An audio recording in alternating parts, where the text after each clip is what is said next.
continuando nosso estudo da Bíblia, não é isso? Em nome de Jesus. Olha como é que nós já andamos, hein? Então, no final do Antigo Testamento. Nós já falamos aqui, né, do que é a Bíblia, a revelação de Deus. Falamos do assunto da Bíblia, que é Jesus Cristo, e começamos a falar de cada livro. Falamos do Pentateuco, falamos dos livros históricos, falamos também dos livros sapienciais, falamos dos profetas maiores e hoje nós estamos entrando nos profetas menores. Nosso planejamento é em 2 cultos fechar os profetas menores, amém? Mas é muita informação, é muito livro, né? Muito texto. Vamos tentar, se não der a gente faz em 3 cultos. Eu estou aqui de olho no relógio para não cansar vocês em Jesus, eu vou até onde der, amém? Irmãos, hoje mais do que nunca vamos praticar aqui uma coisa que eu falei lá no início dos primeiros cultos. Maneira da gente manusear a Bíblia. Vamos lá para o nosso índice ou sumário. O que é o índice e o sumário? São essas páginas iniciais da Bíblia, amém? Geralmente é a 3ª, 4ª página, lá no iníciozinho, bem no início mesmo. Você abre a capa, passa 1, 2, 3, aí tem, né, uma capa interna. Já geralmente aí na 3ª ou 4ª a gente chega no sumário. Quem tem aplicativo, sumário é aquele lugar onde a gente escolhe o livro, amém? Também pode chegar nele. Amém? Estamos aí? Então vamos olhar para o sumário, ó. Começa lá em Gênesis, está lá Êxodo, Levítico, Número, Deuteronômio, Josué, Juízes, Ruth, Samuel, Reis, Crônicas, Esdras, Neemias, Esther, Jó, Salmos, Provérbios, Eclesiastes, Cantares, Isaías, Jeremias, Lamentações, Ezequiel, Daniel. Tudo isso a gente já viu, amém? Estamos sobrevoando, né, irmão? Não deu para aprofundar, mas está dando uma ideia. Aqui, a partir de Oséias até Malaquias, todos esses aqui são chamados profetas menores. Irmão, é lá no iniciozinho da Bíblia. Início mesmo, primeira página. Primeira página. Primeira e segunda página. Iniciozinho. Isso aí. Isso. Tamo aí. Amém. Tem aí? Ah, deve estar atrás. Entendi. Então você não tem problema não. Não tem problema não. Amém. Que geralmente é no início, mas antigamente era no final. Tem que é no final mesmo, nas últimas páginas. Não tem problema não. Eu leio devagar. Aí só ouve aqui que eu leio devagar. Olha só. Depois de Daniel vem Oséias. Amém?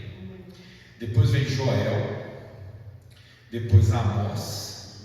Depois Obadias. Jonas. Miqueias. Naum. Abacuque. Sofonias. Ageu. Zacarias. Malaquias. Amém? Tá bom? São esses os chamados profetas menores. Se a sua Bíblia tem igual a minha aqui, na frente, a contagem do número de capítulos, olha que é tudo pequenininho, tá vendo? Olha lá, se você não tem problema, eu vou falar aqui, ó. Oséias são 14 capítulos. Oséias até que é considerado, né? É grandinho.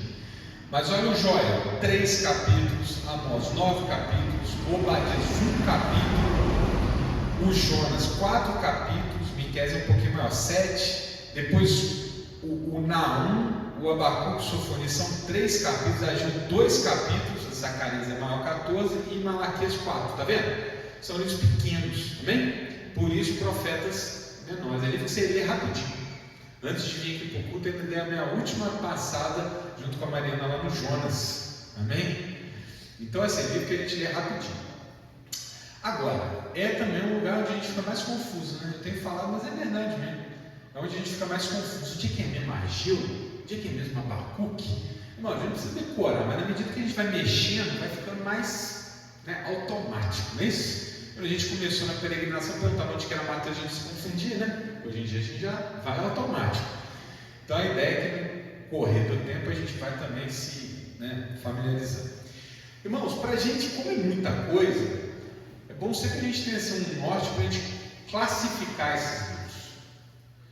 E uma maneira que eu acho interessante é de distinguir quais profetas estão profetizando para o reino do norte e quais profetas estão profetizando para o reino do sul. Amém? Lembra que Israel se divide.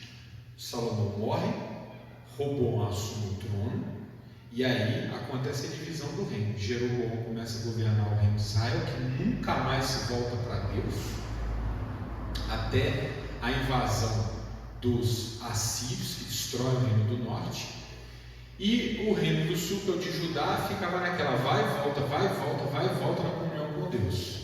É onde continua o trono de Davi, até que finalmente os babilônicos vêm e destroem a Jerusalém e levam o povo cativo para a Babilônia. Até Daniel, por exemplo, estava lá na Babilônia, a gente falou no passado. Então, uma maneira da gente organizar esses livros é colocando quais são aqueles que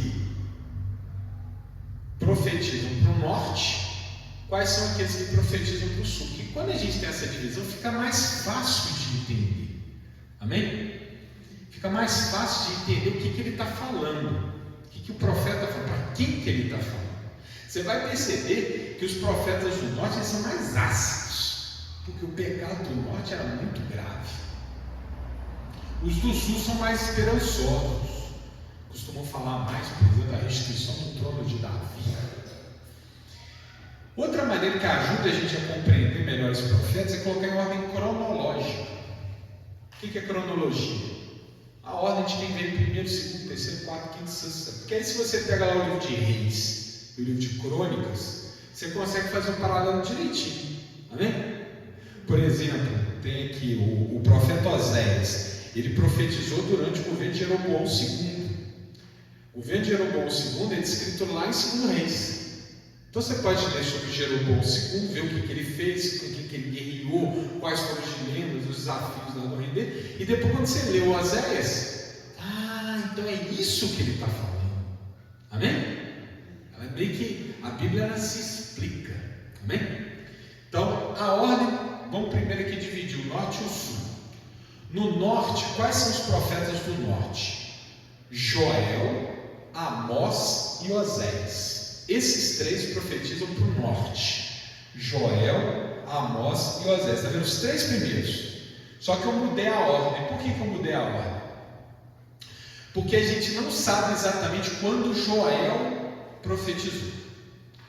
Tem alguns teólogos que acreditam que Joel veio antes de todos, e tem teólogos que acreditam que ele veio depois de muitos dos profetas, porque existem indícios em Joel que ele leu outros livros da Bíblia, mas a gente não tem certeza. Então vamos colocar Joel primeiro, porque a gente não sabe quando que ele escreveu. Amém? Joel é o primeiro. Depois vem Amós. Amós a gente sabe quando que ele viveu. Amós viveu no século 8 a.C., por volta lá de 1780, 760, até mais ou menos 743, 730, mais ou menos ali quando que ele viveu. Por que é bom saber essa data? Porque a gente sabe que coincide com a invasão da Síria. Amém? Então, na hora que o profeta diz, vai acontecer uma catástrofe, vai acontecer, estava na iminência dos assírios. Ataca. Lembra quando eu falei da história que a gente tem que conhecer 4 impérios? Egípcios, assírios, babilônicos e persas. Amém? Os assírios, ele vive na época que os assírios atacaram o Judá. Atacaram o Judá também, mas destruíram Israel, o reino do norte. Oséias viveu um pouquinho depois de Amós, mas é contemporâneo a ele, 765 a 753 até 725, 715, por ali, que Oséias está profetizando, amém? Então aqui a gente sabe que a ordem cronológica não joga, a gente não tem certeza, é Amós depois Oséias, e os dois quase na mesma época, amém? Esses três primeiros profetizam para o norte. E aí os demais vão profetizar para o sul. Qual é a ordem cronológica mais aceita? Primeiro veio Obadias, que profetizou entre 840 e 800. Jonas, que foi lá entre 800 e 750. Amém? Portanto, antes da destruição do Reino do Sul. Depois vem Miqueias, que já coincide ali com a destruição do Reino do Sul, 742 a 787, vivendo até mais ou menos 735 a 710, tudo antes de Cristo, amém? Bom, pastor, você está falando rápido, dá para não, depois eu tenho que dar esses esboços, depois eu vou passar para você, em nome de Jesus. Depois vem Naum, eu já falei Miqueias, né? Depois vem Naum, já no século 7. Depois vem Abacuque, também no século 7. Sofonias no século 7. Ageu no século 6. Zacarias na passagem do 6 por 5 e Malaquias no século 5. Amém? Entenderam isso? Vem nessa ordem. Então a ordem é Obadias, Jonas, Miqueias, Naum, Abacuque, Sofonias, Ageu, Zacarias e Malaquias. Ô pastor, por que eu tenho que saber essa ordem? Você não tem que saber, mas você entender ajuda. Amém? Por exemplo, a gente sabe que Malaquias profetizou depois de Esdras e Neemias. É a última palavra do Antigo Testamento. A última pessoa que falou no Antigo Testamento foi Malaquias. Amém?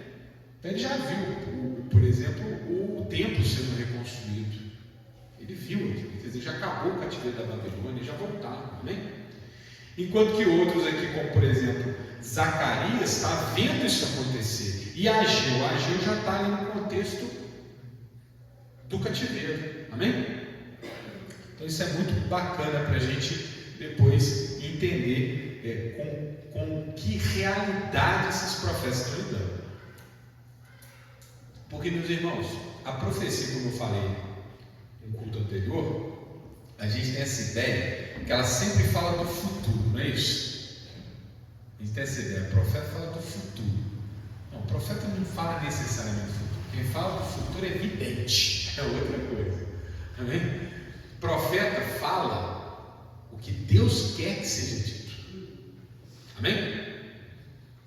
Tanto é que, por exemplo, nós vemos casos aqui que o rei estava pecando, o profeta procurou ele, deu uma pressionada. Ó, Deus mandou falar, não é? Está indo no rumo errado.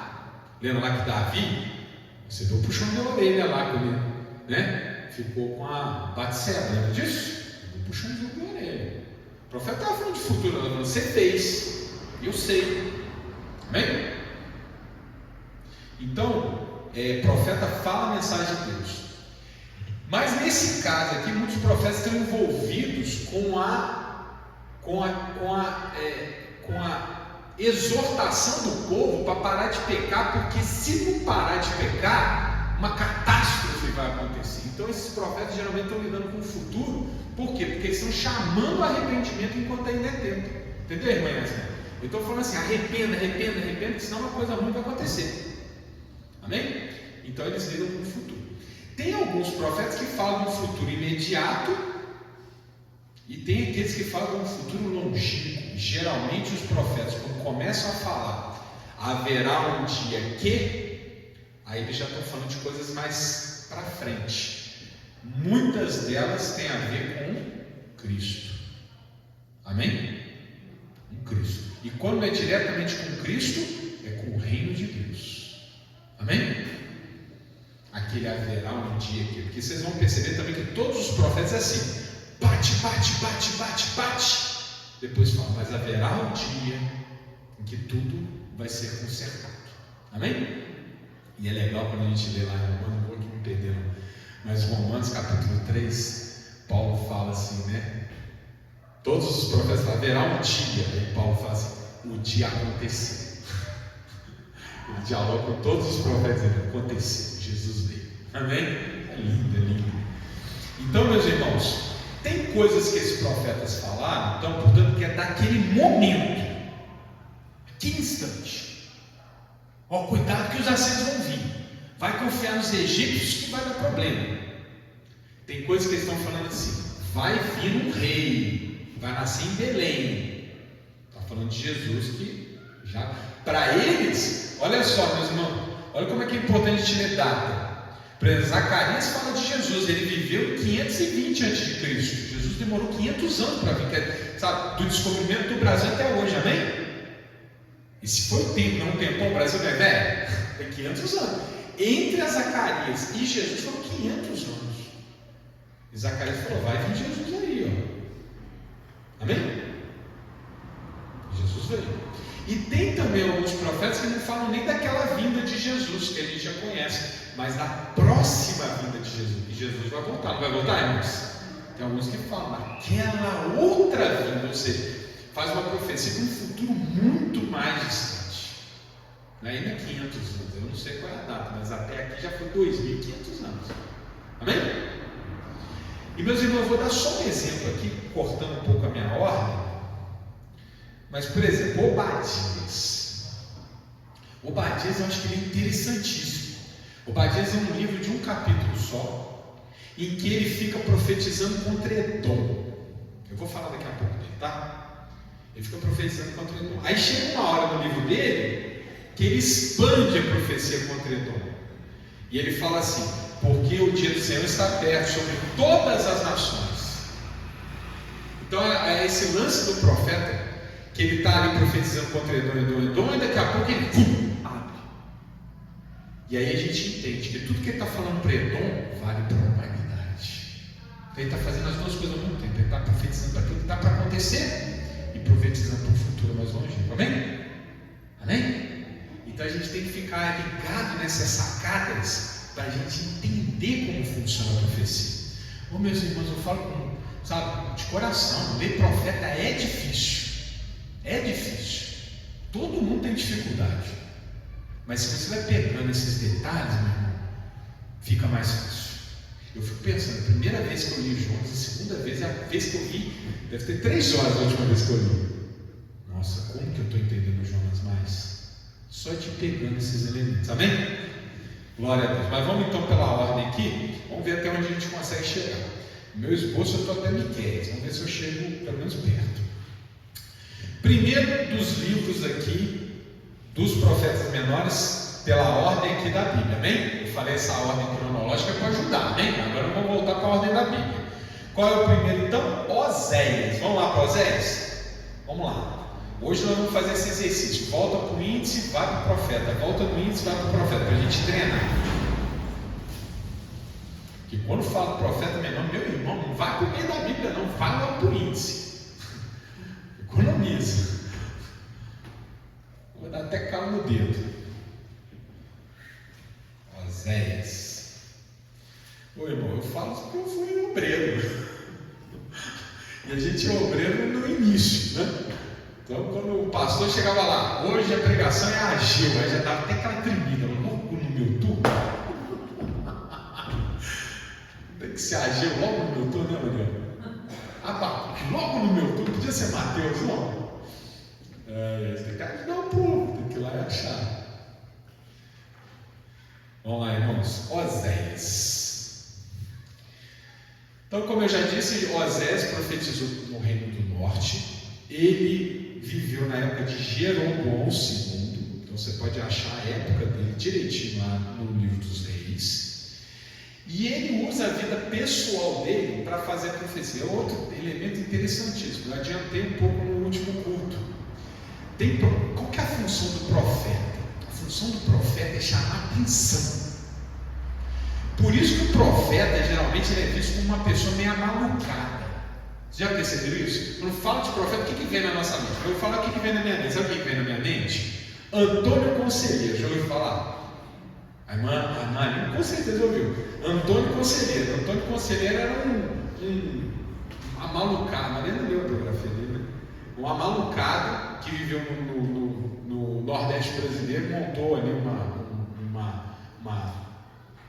uma comunidade e brigou com a República. Guerra de Canudos, já ouviu falar? Mortalizado Euclides da Cunha no livro Os Sertões. Que livro fantástico da literatura brasileira. Quando me fala de profeta, imagina Antônio Conselheiro. Como é que é Antônio Conselheiro? Barbão, cabelão, uma. Como é que é o nome? Bata, né? Tipo uma túnica até o pé, sandalinha de dedo e um cajado. Falando assim. Cuidado! Sobe um montinho e começa a falar. Eu penso que é uma coisa assim, exótica. Por que eu penso isso, meus irmãos? Porque os profetas fazem um monte de coisa exótica. Mas eles não fazem porque são amalucados. Não. Eles fazem porque eles são grandes pedagogos.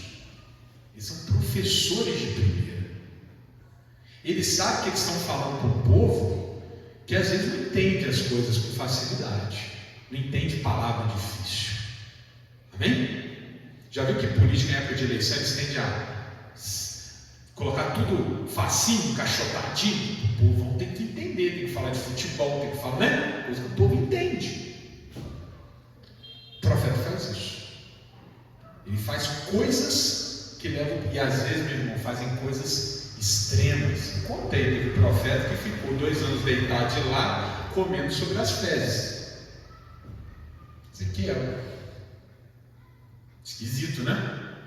Teve outro profeta que fez a cidadezinha, uma maquete, e depois destruiu. Tomou trabalho de fazer a maquete, tá prontinho, bonitinho. Tomou que maquete bonita, pum, começou a destruir. Você vê, isso aqui é Judá, pum, vai ver os inimigos destruir. O povo entende, até uma criança entende.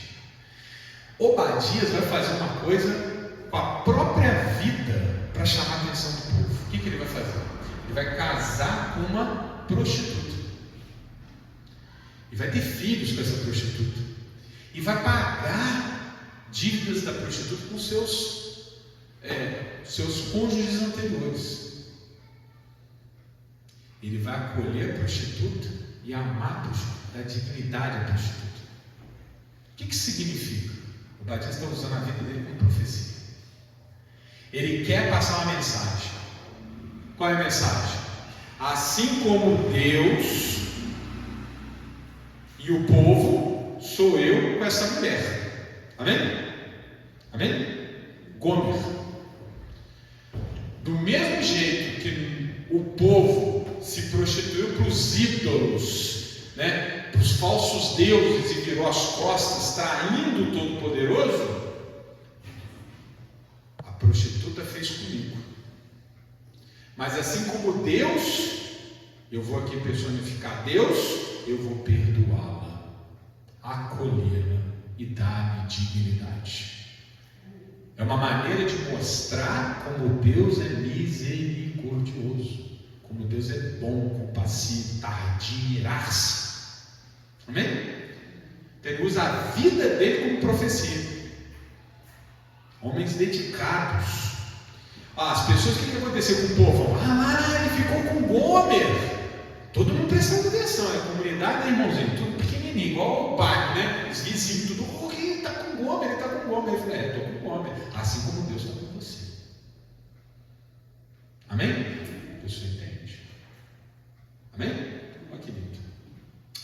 O livro dele mescla acusações de pecado e promessas de restauração. E eu quero trazer aqui uma passagem dele, Oséias 14, 2. 14, 2 a 4. Oséias, capítulo 14, versículo 2.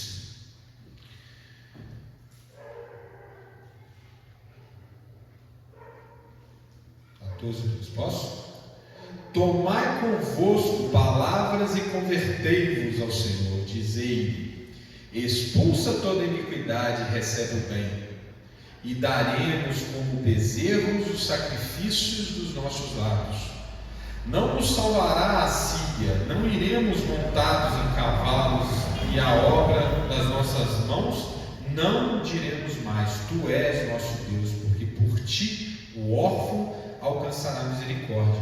Eu sararei a sua perversão, eu voluntariamente os amarei, porque a minha ira se apartou deles. Amém?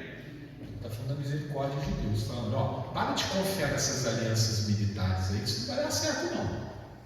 Ele não está falando para o Reino do Norte? Quem vai destruir o Reino do Norte? A Síria.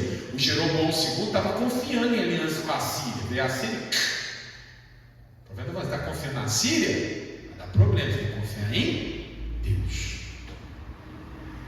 Deus é misericordioso. Amém? É isso aí. Vamos então. Oséias, fica a dica. Um profeta que usou a sua vida para ensinar ao povo a palavra de Deus. Joel é o próximo profeta de Jacó. Vamos lá voltar no índice? Falei antes da hora. Vamos voltar no índice. Vamos lá. Volta no índice. Vamos praticar. Então lá, Oséias é o primeiro, o segundo é Joel. Vamos lá para dentro de novo. Joel, próximo livro. Joel, pastor, tem que voltar lá no índice, só chegar na frente, depois de praticar, né? Calma, afinadinho. Joel profetizou durante a crise de Judá e alertava sobre o iminente dia do Senhor. Ele usa, um dos aspectos que chama a atenção nele é que ele usa a imagem de uma praga de gafanhotos. Lembra disso? Joel é o cara da praga de gafanhotos. Uma menção evidente às pragas do Egito. Ele remonta aquela ideia dos gafanhotos, que teve as pragas do Egito. Uma delas foi aquela invasão de gafanhotos. Então ele pega essa imagem para mostrar que aquilo seria a palavra é feia, né? Mas é uma desgraça que aconteceria com o povo. Como os gafanhotos que vêm. Já viram como é que é um ataque de gafanhoto? O ataque de gafanhoto é uma chuva. É como se fosse uma nuvem que quando chega na plantação destrói tudo. Não fica nada. Eles comem até o talo das plantas.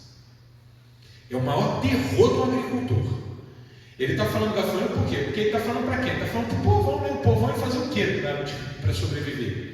Era cuidar de animais ou plantação, né? Então ele usa a imagem da praga de gafanhoto para o povo entender, ó, assim como quando chegam os gafanhotos destrói tudo, e isso acontecerá se vocês não se converterem e não se arrependerem dos seus pecados.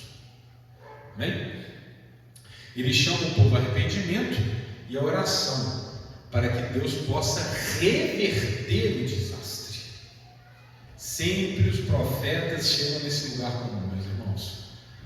Você quer imaginar como é que o profeta fala? Lembra lá de João Batista, é muito conhecido, gente. Arrependam-se, né? Arrependam-se. Os profetas estão sempre chamando de arrependimento. Uma passagem de Joel 2:28. Joel é pequenininho.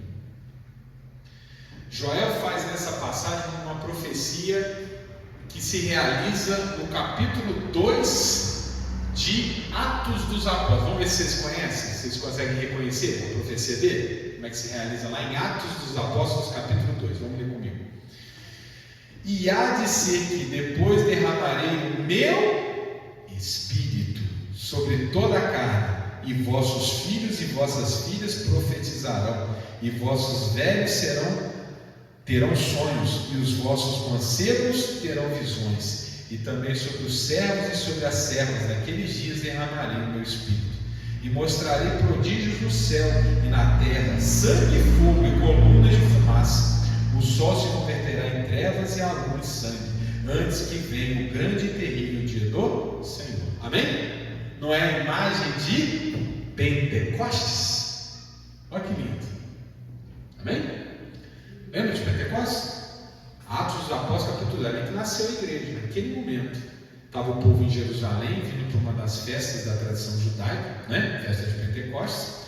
E aí os apóstolos orando, tal, de repente vem uma nuvem sobre os apóstolos, línguas de fogo, né? É isso? E o povo começa a profetizar, falar em línguas, não é isso? E aí Pedro lembra dessas passagens. Aqui está sendo predito o que aconteceria com o derramamento do Espírito Santo. Não é isso que aconteceu em Pentecostes? Olha lá, ele começa falando: e há de ser, depois derramarei o meu Espírito sobre toda a carne. Sobre os judeus, meus irmãos, sobre toda a carne. Lembra que depois Pedro, no telhado, estava ali meio sonolento, teve uma visão de descer um lençol com comidas que eram proibidas, e aí vem uma voz e fala: mata e come. Ele diz: não faço isso. Lembra disso? Depois ele desce e estava na casa de um romano e todos passaram a falar em línguas, e ele teve a visão de que a bênção do Espírito não era só para o povo judeu, era para a humanidade. Olha como é que o profeta está nos dizendo: toda a carne. A igreja é para toda a carne, judeu e grego. Amém? Lindo, né? Vamos avançar. Agora voltamos lá no índice. Ah, pastor, de novo. Vamos lá, a gente treinar. Índice. Vamos que a gente vai aí, memorizando. Então, ó, Oséias, Joel, agora é Amós. Oséias, Joel, Amós. Amós foi um pastor e um agricultor, um homem do povo, um homem de trabalho mesmo. Tem muito profeta aqui que é da elite, por exemplo. Jeremias era da alta roda, né? Isaías, então, era chegado do rei. No caso aqui do Amós, não é homem do povo. E ele profetiza de novo contra o reino do norte, Israel. E ele tem uma pegada, meu irmão, contra a injustiça social. Ele é um profeta que fala muito sobre a injustiça social.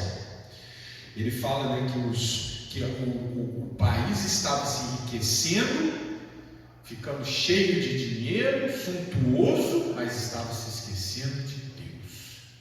E isso se expressava quando o povo virava as costas para os pobres, para as viúvas, para os desvalidos. Ô irmão, presta atenção. Quem não vive a caridade não conhece Deus. Quem não, sabe, não dá uma pancada no coração quando vê uma criança na rua, meu irmão, tem que orar. Amém? Ainda tem alguma coisa que deixa o seu coração duro. Não existe essa de crente que não está nem aí para a pessoa que sofre. Amém? Chore com quem chora, se alegra com quem se alegra. Ama o próximo. A gente olha a pessoa, a gente vê a gente vê a criança, a gente vê o nosso filho. Amém? Isso é amor. Então a voz está falando, não adianta vocês se encherem de dinheiro e explorar os pobres. Deus está te dando prosperidade, vocês não estão sendo dignos. E aí temos lá uma passagem, capítulo 3, versículo 10, falando da injustiça. Capítulo 3, versículo 10. Porque não sabem fazer o que é reto, diz o Senhor, entesourando nos seus palácios a violência e a destruição. Amém? Ao invés de compartilhar com o povo, destrói o povo, explora o povo. Isso é feio. E ele também, meu irmão, lembra que eu falei sempre profecia perto, profecia longe? Ele também fala do dia do Senhor. Sabe que haverá um dia, né? Que tudo vai se consertar. Vamos lá, Amós capítulo 5, versículo 14. Muito bonita essa passagem. 5,14. Buscai o bem e não o mal, para que vivais, e assim o Senhor, o Deus dos exércitos, estará convosco, como dizeis. Aborrecei o mal e amai o bem, e estabelecerei o juízo na porta. Talvez o Senhor, o Deus dos exércitos, tenha piedade do resto de José. José aqui é referência ao reino do norte, amém? Vocês sabem que José era pai de Manassés e Efraim, né? Manassés era a tribo mais numerosa entre as 10 tribos do norte. Então tem muito, você vai ler também isso, irmão, tinha que ter um glossário, né? A gente vai chegar lá. Por exemplo, tem muitas vezes que você vai ler aqui na Bíblia falando assim, reino de Manassés, quer dizer reino de Israel, reino do norte. Muitas vezes chamando de Manassés. Aqui está chamando de José, porque José é o pai de Manassés. Amém?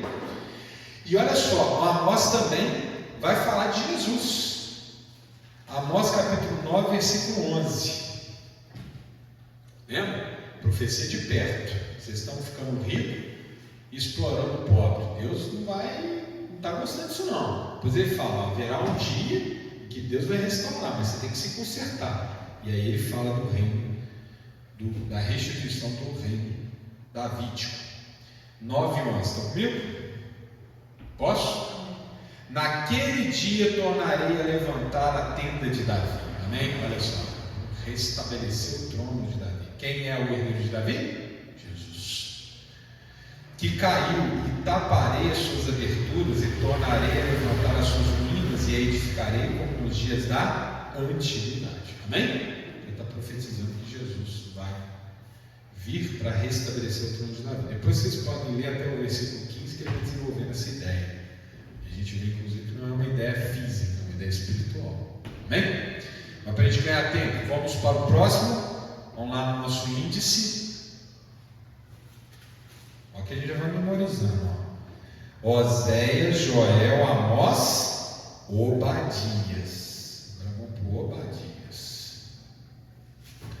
E aqui, meus irmãos, nós começamos os profetas que profetizam no sul. Falando dos 3 profetizam no norte, agora os profetas profetizam no sul. Amém? Ou não, no sul, não, para o sul, né? Olhando para o sul. Muito bem. É o livro mais curto do Antigo Testamento. Mais curto do Antigo Testamento. Eu acho, tá, irmãos? Não contei não. Eu acho que terceiro João é menor. Ou Judas, não sei. Mas o fato é que entre os do Antigo Testamento, Obadias é o menor, amém? Tem um capítulo só. E Obadias é o que eu comecei aqui a introduzir. O Obadias, ele dedica esse capítulo, ele é diferentão. Por quê? Porque não profetiza contra Israel ou Judá.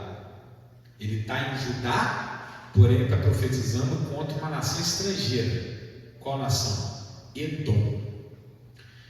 Irmãos, quando eu também falei dos livros históricos, eu falei, além de lembrar dos 4 impérios, Egito, Assíria, Babilônia e Pérsia, também era importante lembrar dos reinos que faziam fronteira com Israel.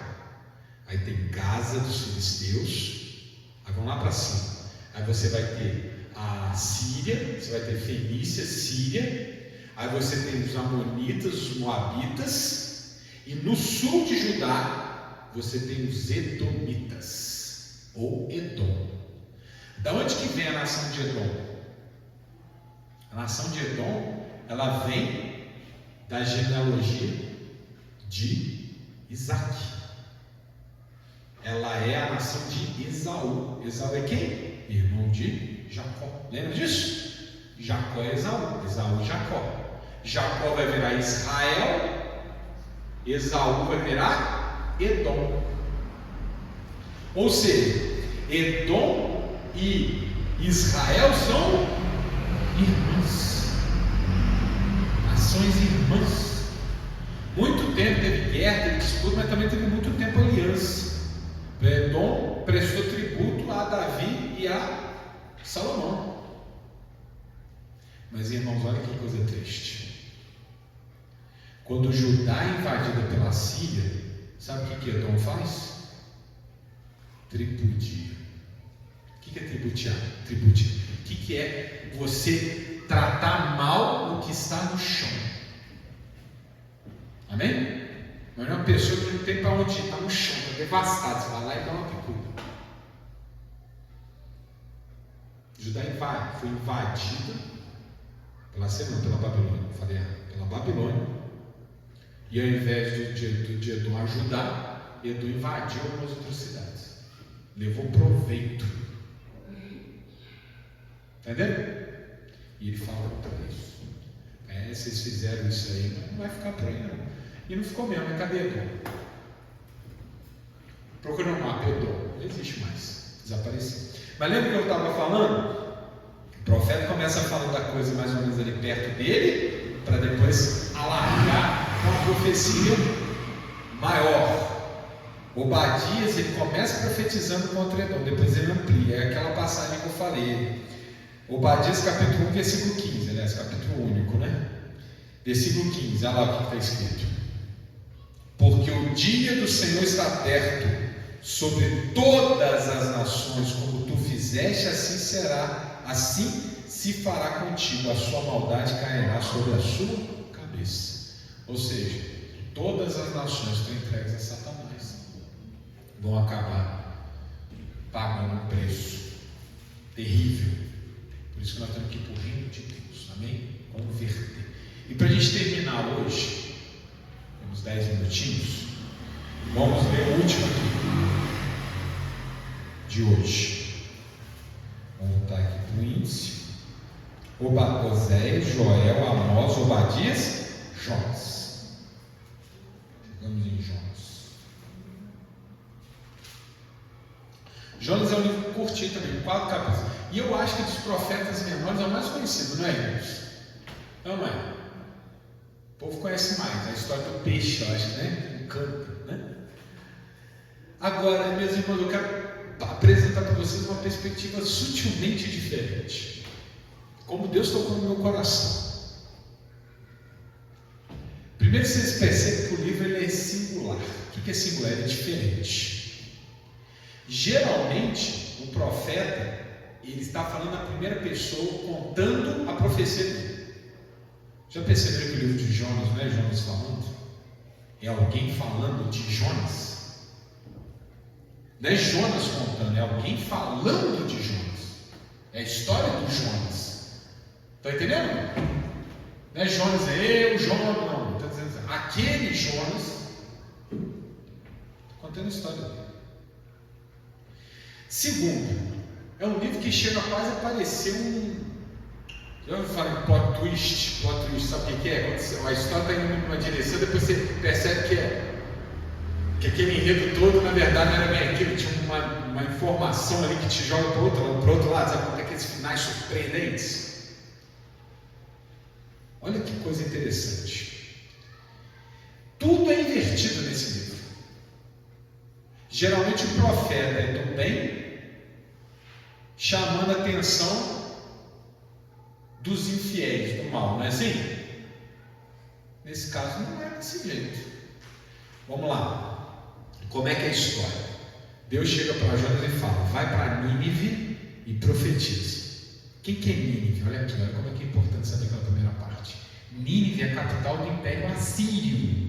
Lembra dos assírios? Que destruíram Israel, que tentaram invadir Judá. Deus chega para Jonas e fala: vai para Nínive e profetiza. O livro não explica de imediato. Jonas foge. Mariana, onde a gente leu esse livro, estava com medo. Depois a gente vê no final o que era verdade. Ele sai correndo, pega um navio que para ir para Tarsis. Meu irmão, sabe o que significa Tarsis aqui? Tipo microfone é Nínive, bateria é Tarsis, amém? Vai para a direção contrária, vai para longe. Entra no navio. E o que acontece com o navio? Vem a tempestade. Lá dentro do navio estão o quê? Os infiéis, os gentios. Vocês já perceberam que os gentios são boca boa? São gente do bem? Vocês perceberam isso? Eles ficam com medo e eles vão no Jonas. Jonas está dormindo, tranquilão. Ele é o culpado, ele está de boa. Aí vem o povo falando: mas o que está acontecendo? Eu sirvo Deus Altíssimo. E essa catástrofe está acontecendo porque eu estou no barco. O povo fala: mas como é que você faz um negócio desse com a gente? Está vendo? Jonas é o culpado e o povo é inocente. Aí Jonas fala: não tem problema, não me joga no mar. Parece até que uma atitude altiva, né? Não, meu irmão. Porque se fosse altiva, ele não entrava. E se ele entrou, ele pulava. Por que ele manda os outros jogarem ele no mar? Ele está imputando o assassinato das pessoas. Está entendendo, meu irmão? Estou falando de um profeta. O profeta está incitando as pessoas a matarem. O povo vai, joga Jonas no mar, faz ofertas para Deus, pedindo perdão pelo ato deles. Jonas cai no mar. Aí vem a baleia e come. Essa história todo mundo sabe, fica 3 dias lá. Figura de Cristo. Cristo fala. Lembra? Eles falam: profecia de Jonas. Olha para mim, eu vou ficar 3. Vou ficar 3 dias e vou voltar. Jonas fica 3 dias. E aí ele ora. A baleia cospe. Eu estou falando baleia, né? Grande peixe. Estou interpretando, né? Que baleia nem é peixe, né, irmão? Aula de biologia, não faltei. Não, eu sei. Baleia não é peixe. Mas para a época eles não tinham lá os fios, as classificações taxonômicas que nós temos, agora. Então, entendo eu que a baleia é esse grande peixe, mas a Bíblia fala grande peixe, então vamos falar grande peixe. Peixão, cospe e Jonas. Jonas volta para a terra firme. Mas aí não tem saída, né, irmão?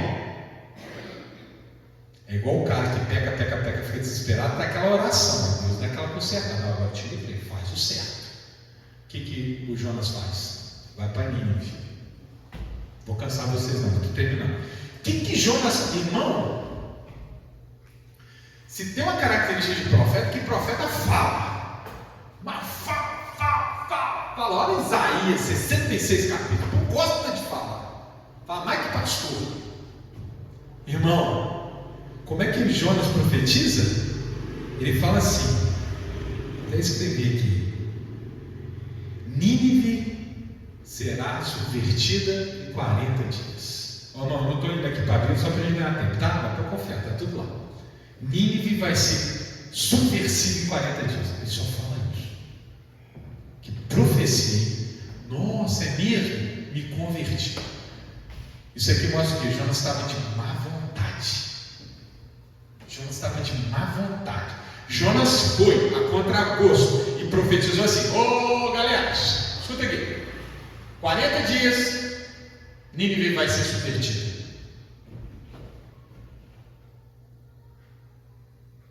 Quando o coitado do deserto fica 2 anos deitado de lado. O outro casou com a prostituta. E o cara falou: 40 dias vocês vão ser subvertidos. Ele queria converter Nínive?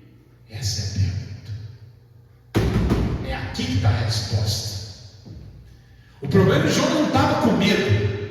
Jonas estava com uma pedra no coração. Ele não queria que o povo fosse abençoado. A Síria destruiu Israel. Irmão, toma cuidado. Cristão que é cristão, meu irmão, arranca a pedra do coração. Faz a profecia certa, principalmente para o inimigo. Só tem bem dizer na vida do crente. Amém? Na verdade, Jonas não queria que Nínive fosse salvo. É por isso que ele foi para lá. Só que a obra de Deus é a obra de Deus, irmãos. Uma palavra, o rei se converte, chama o povo, senta um saco de lixo, joga cinza na cabeça e até as vacas se convertem. Uma palavra do profeta, Deus usa quem Ele quer. Amém? O cara pode estudar teologia, não fazer nada, mas uma pessoa simples fala uma palavra e tudo acontece. É a obra de Deus.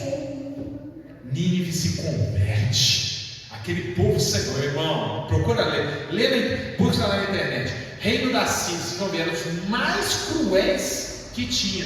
Os caras empalavam os inimigos. Sabe o que empalar? Botavam uma estaca.